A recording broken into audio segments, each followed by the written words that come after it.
فإذا قضيتم الصلاة فاذكروا الله قياما وقعودا وعلى جنوبكم فإذا طمأننتم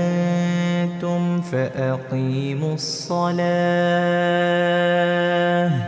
إن الصلاة كانت على المؤمنين كتابا موقوتا ولا تهنوا في ابتغاء القوم إن تكونوا تألمون فإنهم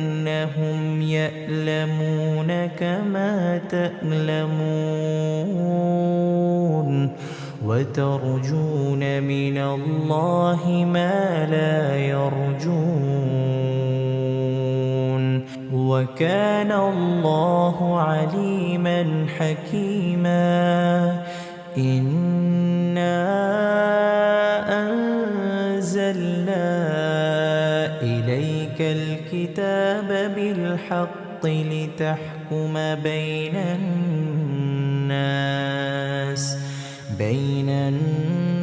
الناس بما أراك الله ولا تكن للخائنين خصيما واستغفر الله إن الله كان غفورا رحيما ولا تجادل عن الذين يختانون أنفسهم إن الله لا يحب من كان خوانا أثيما